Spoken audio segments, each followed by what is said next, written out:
എന്തായിരുന്നു അമൃതേടത്തി തമാശ? അത് മാറ്റർ അമ്മയാണോ ഭാര്യയാണോ ഏറ്റവും കൂടുതൽ സ്നേഹമുള്ളവളെന്ന്.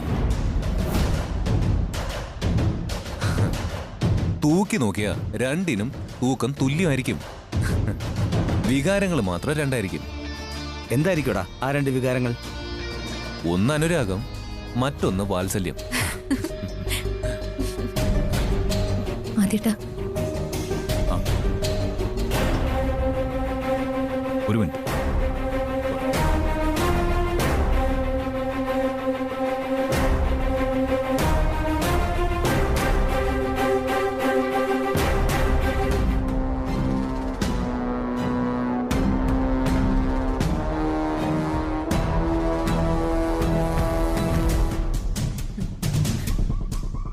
ചെറിയ ചെറിയ പിണക്കങ്ങളല്ലാതെ ഇതൊരു കൂട്ടയടിയിലേക്ക് എത്തുന്നില്ലല്ലോ എന്റെ ഭഗവാനെ.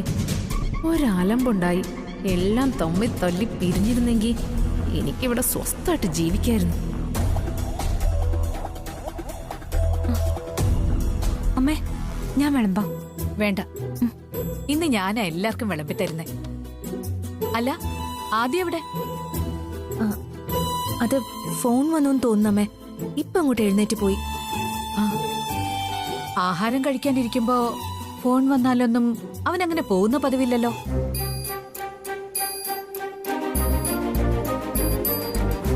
അമ്മേ, ഏട്ടൻ വരും, അതൊന്നും അമ്മ കാര്യാക്കണ്ട. അമ്മ വിളമ്പിക്കോ. അയ്യോ, ഞാനൊരു കാര്യം മറന്നു. എനിക്ക് അത്യാവശ്യമായിട്ടൊരു മെയിൽ അയക്കാനുണ്ട്. നിങ്ങൾ കഴിക്കേ. മോനെ അഖി, കഴിക്കമേ. അഖിട്ടാ,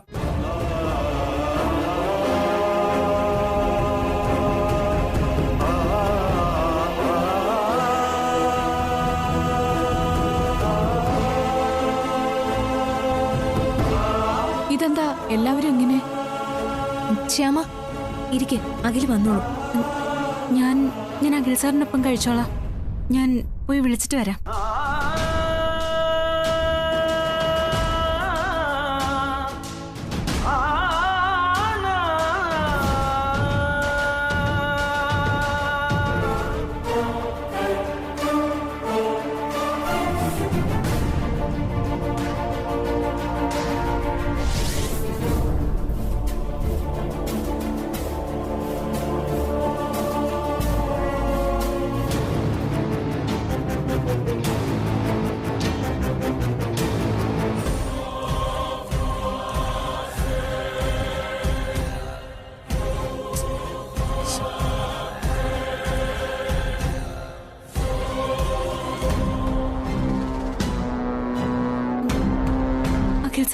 ശ്യാമേ, ഞാനൊന്ന് സ്വസ്ഥമായിട്ട് നിൽക്കട്ടെ.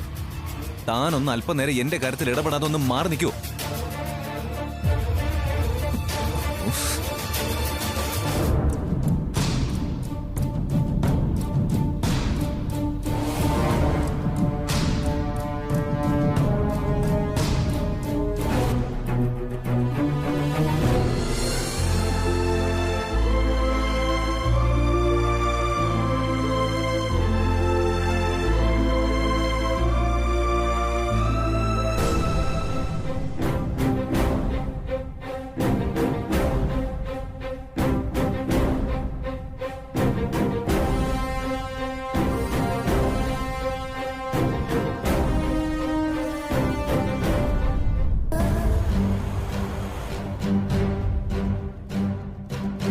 അരുണേട്ടാ,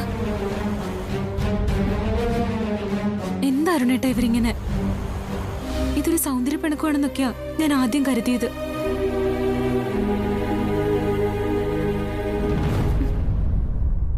ഏട്ടാ, ഇത് അനുനിമിഷം കൂടിക്കൊണ്ടിരിക്കുകയാണല്ലോ.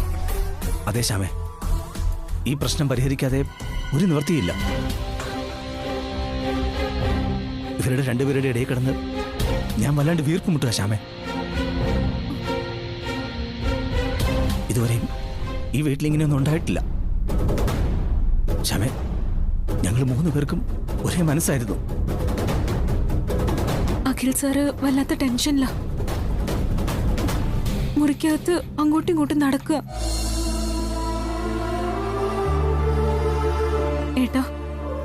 ഏട്ടന്മാരും അഖിൽ സാറും തമ്മിൽ അഭിപ്രായ വ്യത്യാസങ്ങൾ ഉണ്ടായ അത് കണ്ടു നിൽക്കാൻ എനിക്ക് വലിയ പാടാ. സഹിക്കാനും ഒക്കില്ല. അതെ, ഈ വീട്ടിൽ ഒരു പ്രശ്നവും ഇല്ലായിരുന്നു. എല്ലാവരും തമ്മിൽ നല്ല സ്നേഹവും സഹകരണവും ആയിരുന്നു. സഹോദരങ്ങളും അവരുടെ ഭാര്യമാരും തമ്മിൽ ഒരു പിണക്കവും ഇല്ലായിരുന്നു. നീ ഇന്നിതിനകത്ത് വലതുകാല് വെച്ച് വലിഞ്ഞു കേറിയോ, അന്ന് തുടങ്ങി ഈ വീടിനകത്ത് യുദ്ധം. സമാധാനം മാത്രം നിലനിന്നിരുന്ന ഈ വീട് നിന്റെ ആത്മാർത്ഥ ശ്രമത്താൽ ഒരു പടക്കളമായിട്ട് മാറി. കല്യാണ മന്ത്രത്തിലൂടെ ഓതി ഓതി നീ അഖിയുടെ മനസ്സിൽ നിറയെ വിഷം കുത്തിവെച്ചു. അങ്ങനെ കൂടെപ്പിറപ്പുകളെ ബദ്ധശത്രുക്കളാക്കി. ഏട്ടനും അനുജനെന്തേ അന്യോന്യം വാളോങ്ങി നിൽക്കുന്നു. ഒന്നിനെ കൊല്ലുന്നതിന് മുൻപ് നീ ഒന്ന് ഇറങ്ങി പോടി എങ്ങോട്ടെങ്കിലും. അരുൺ, ഐശ്വര്യ പറയുന്ന ഈ തോന്നിവാസങ്ങളൊക്കെ അരുൺ കേട്ടോണ്ട് നിൽക്കുകയാണോ? എടത്തി, ഈ വീടിനകത്ത് ഒന്നാമത്തെ അസ്വസ്ഥതയാ. അതിനിടയിൽ ഞാനും ഇവളും കൂടി വെറുതെ അടിയുണ്ടാക്കണ്ടെന്ന് കരുതി ഞാനൊന്നും മിണ്ടാതിരിക്കാം. അമൃതെടുത്തി, എരിയുന്ന തീയിലേക്ക് എണ്ണ കോരി ഒഴിക്കുക നീ ചെയ്യുന്നത്. തീ ആളി കുടുംബ അലങ്കോലാവുമ്പോ ആസ്വദിക്കാലോ ആവോളം. ഞാൻ പറഞ്ഞതിൽ എന്താ തെറ്റ്? ഇവൾ ഒറ്റയൊരുത്തിയല്ലേ ഈ അഖിലിനെ മാറ്റിയെടുത്തത്.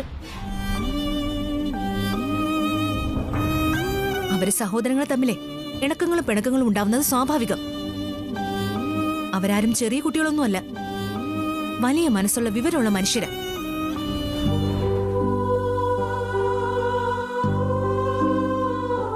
എന്തെങ്കിലും പിണക്കങ്ങൾ ഉണ്ടെങ്കിൽ അത് അവർ തമ്മിൽ തീർത്തോളും. അവരുടെ ഭാര്യമാരായ നമ്മൾ ഇതിൽ ഇടപെടേണ്ട കാര്യമില്ല. ഞാനും ഇവനും തമ്മിലുള്ള പ്രശ്നം അങ്ങനെ പറഞ്ഞാൽ തീരുന്നതല്ല.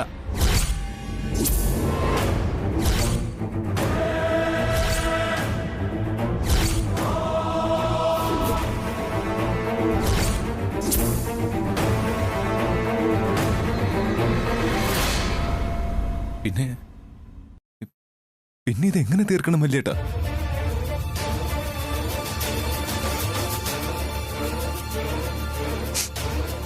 ഞാനില്ലാതായ ഇത് തീരൂ?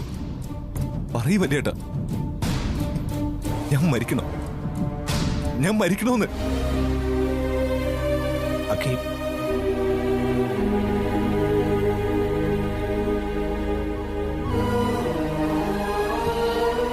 അല്ലെങ്കിൽ വേണ്ട. ഞാൻ മരിച്ച ഞാൻ കൂടെ കൂട്ടി എന്റെ പെണ്ണിന് ആരും ഇല്ലാതാവും.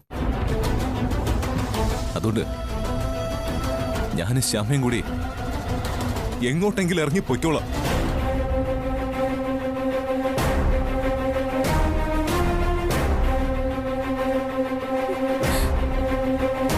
ഏട്ടാ, കേട്ടില്ലേ അവൻ പറഞ്ഞത്? മതിയായില്ലേ ഏട്ടന്? ഞങ്ങൾ എന്തെങ്കിലും തെറ്റ് കാണിച്ചാ ഏട്ടനല്ലേ ക്ഷമിക്കേണ്ടത്? ആ ഏട്ടൻ ഇങ്ങനെ തുടങ്ങിയ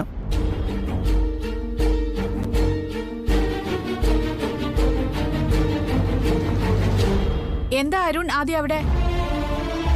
എന്താ ഒരു ബഹളം? അരുൺ, ഒന്നുമില്ലമ്മേ, ഞങ്ങള് ഒരു തമാശ പറഞ്ഞ് ചിരിച്ചതാ. അതേമ്മേ. ഐശ്വര്യ, ഇവിടെ നടന്ന കാര്യങ്ങൾ എന്തെങ്കിലും നീ അമ്മയോട് പറഞ്ഞാ എന്റെ സ്വഭാവം മാറും.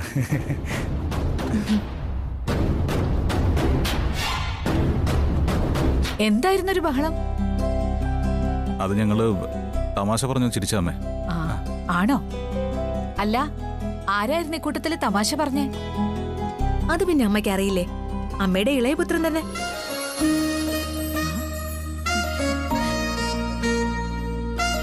എന്തായിരുന്നു മോനെ തമാശ? അമ്മ കൂടി കേക്കട്ടെ. തമാശ പറഞ്ഞത് വല്യേട്ടനമ്മേ, ഞാനൊന്ന് ചിരിച്ചെന്നേ ഉള്ളൂ.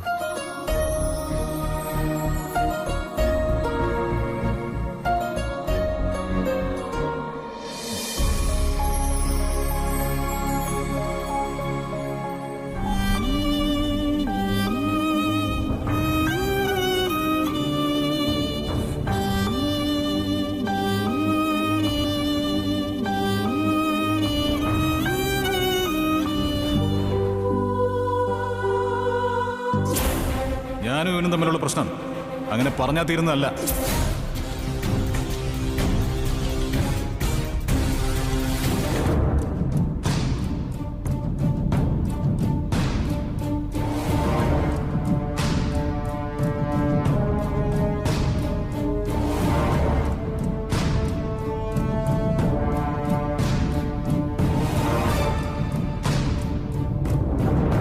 അഖിൽ സാറേ,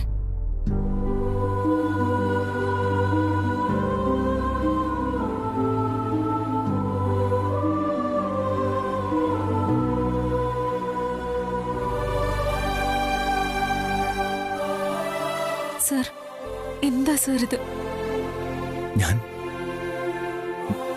ഞാനാകെ ഒറ്റയ്ക്കായിരിക്കുന്നു ശ്യാമേ. ഈ വീട്ടില് ഇങ്ങനൊരു സംഭവം ഉണ്ടാവുമെന്ന് ഞാൻ പ്രതീക്ഷിച്ചതേയില്ല. വിഷമിക്കാതെ അഖിൽ സാർ, ഇക്കാര്യത്തിൽ ആരും തെറ്റുകാരായിരിക്കില്ല. ചിലപ്പോ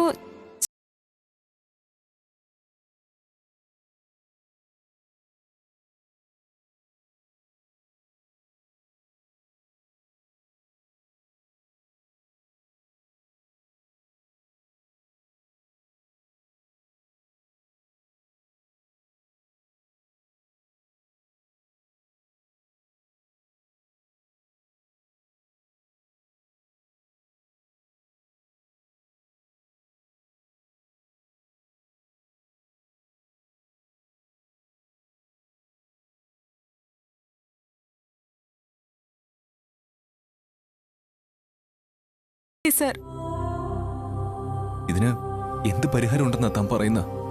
ഇപ്പൊ തന്നെ കണ്ടില്ലേ എത്ര പെട്ടെന്നാ എന്റെ ആദ്യേട്ടൻ എന്നിൽ നിന്ന് അകന്നു പോയത്.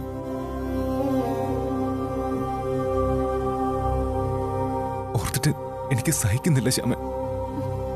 ആദ്യമായിട്ടൊന്നും അകന്നു പോയിട്ടില്ല സാർ. കാര്യങ്ങൾ ശരിക്കും ബോധ്യപ്പെട്ടിട്ടില്ല. അത് നമ്മൾ വേണം ബോധ്യപ്പെടുത്താൻ. സാർ ഇങ്ങനെ തളർന്നു പോയാ ഒന്നും നടക്കില്ല. സാറിന് ഇത്രയും വിദ്യാഭ്യാസവും ബുദ്ധിയും ഒക്കെ ഉള്ളതല്ലേ. എത്ര എളുപ്പത്തിലാ സാർ ഓരോ കാര്യങ്ങളൊക്കെ പരിഹരിച്ചിട്ടുള്ളത്. ശരിയായിരിക്കാം, പക്ഷേ ഏട്ടന്മാരുമായിട്ട് അഭിപ്രായ വ്യത്യാസം ഉണ്ടായ ഞാൻ ആകെ തകർന്നു പോകും ശ്യാമേ. ഞാൻ അച്ഛന്റെ അമ്മയുടെയും സ്നേഹം മാത്രമല്ല, ഏട്ടന്മാരുടെ വാത്സല്യം കൂടി അനുഭവിച്ചാ ഞാൻ വളർന്നത്. അവരെന്റെ ജീവിതത്തിന്റെ ഒരു ഭാഗമാണ്. എനിക്ക് അവരോട് നന്ദികേട് കാണിക്കാൻ വയ്യ ശ്യാമേ. സർ, വലിയ വിവരമൊന്നുമില്ലെങ്കിലും ഈ പ്രശ്നം പരിഹരിക്കാൻ ഞാനൊരു ബുദ്ധി പറഞ്ഞു തരട്ടെ. പറയേ ശ്യാമേ.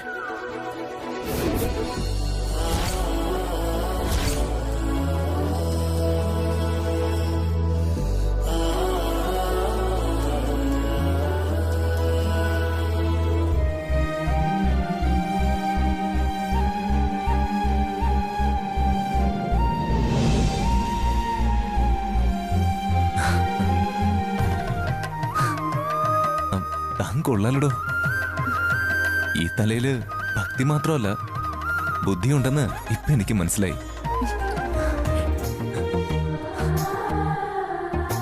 അങ്ങനെ ചെയ്യാം.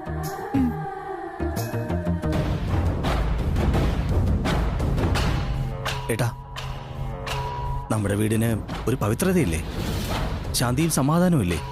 അത് നമ്മളായിട്ട് എന്തിനായിട്ടാ തകർത്ത് കളയുന്നത്? ആ കമ്പനിയുമായിട്ടുള്ള ഡീലില് ഏട്ടന് വിശ്വാസം ഉണ്ടെങ്കിൽ ആ കാര്യം ഏട്ട അഖിലിനെ പറഞ്ഞ് ബോധ്യപ്പെടുത്ത. ആദ്യേട്ടാ, ഈ പ്രശ്നം എങ്ങനെയെങ്കിലും ഒന്ന് പറഞ്ഞു തീർക്ക്.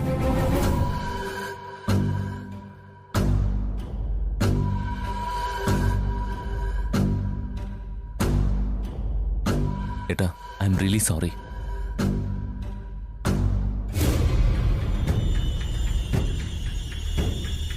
എന്റെ എടുത്തുചാട്ടത്തിനും അവിവേകത്തിനും ഏട്ടൻ എനിക്ക് മാപ്പ് തരണം.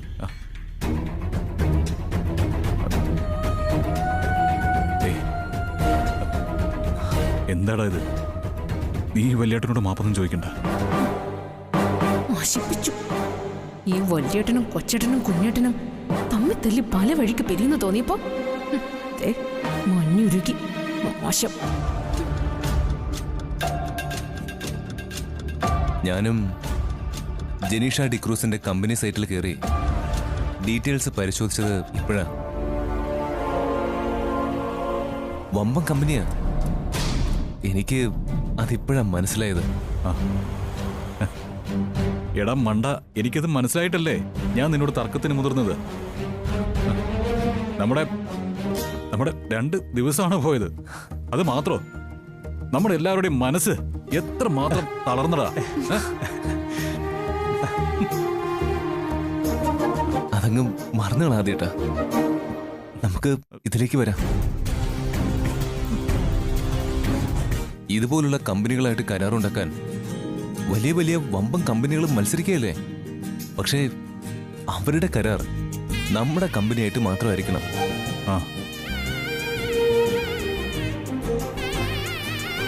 അവരുടെ കരാറ് വേറെ ആർക്കും വിട്ടുകൊടുക്കരുത്. നമ്മുടെ ഡിമാൻഡുകളെല്ലാം അവർ അംഗീകരിക്കുമല്ലോ. അംഗീകരിപ്പിക്കണം. ഒരു ഫുൾ കോൺട്രാക്ട് ഒപ്പിടാനായി ഈ ജനീഷയോട് വരാൻ പറയും. എന്റെ ഫുൾ സപ്പോർട്ടും വലിയേട്ടനുണ്ട്. അപ്പൊ എന്റെ സപ്പോർട്ട് വേണ്ടേ? വേണമല്ലോടാ. കമ്പനിയുടെ അവകാശികൾ നമ്മള് 3 പേരല്ലേ. പക്ഷേ ഈ കമ്പനിയുടെ തലപ്പത്ത് എന്റെ വലിയേട്ടൻ തന്നെയാ. ഓ, അങ്ങനെ ഈ മനക്കോട്ടയും തകർന്ന് തരിപ്പണമായി.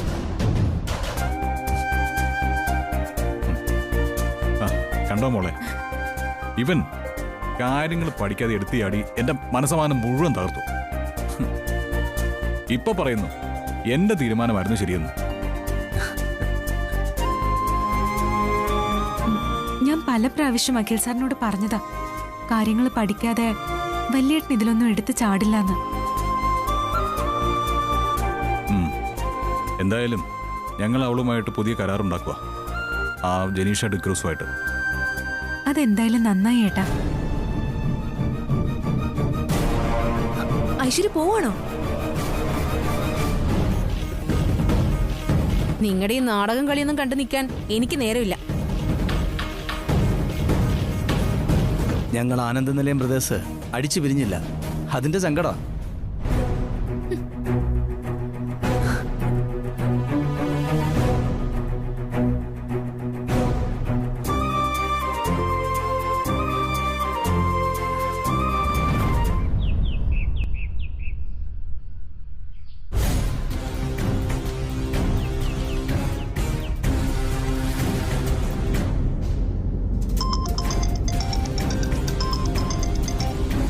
Hello sir. ജനീഷ ഇപ്പൊ എവിടെയാ? സാർ ഞാനൊരു യാത്രയിലാണ് സാർ. ഞാനൊരു ഗുഡ് ന്യൂസ് പറയാനാ വിളിച്ചത്. ഓ, വെരി ഗുഡ്. പറയൂ സാർ. എന്റെ ബ്രദേഴ്സിനോട് കാര്യങ്ങൾ വിശദമായിട്ട് സംസാരിച്ചപ്പോ അവർക്കും താല്പര്യമായി. നിങ്ങളുടെ കമ്പനി ഞങ്ങളുടെ കമ്പനിയുമായിട്ട് ഒരു ആജീവനാന്ത കരാർ ഉണ്ടാക്കിയാൽ എന്തെന്ന് വിചാരിക്കുക ഞാൻ. Sure sir. അങ്ങനെയാണെങ്കിൽ നമുക്ക് ഇമ്മീഡിയറ്റ്ലി ഒരു മീറ്റിംഗ് വെക്കണം. സാർ പറഞ്ഞോളൂ, എവിടെ വെച്ച് വേണം? എനിക്കിപ്പോ തിരക്കൊന്നുമില്ല. ഓക്കെ.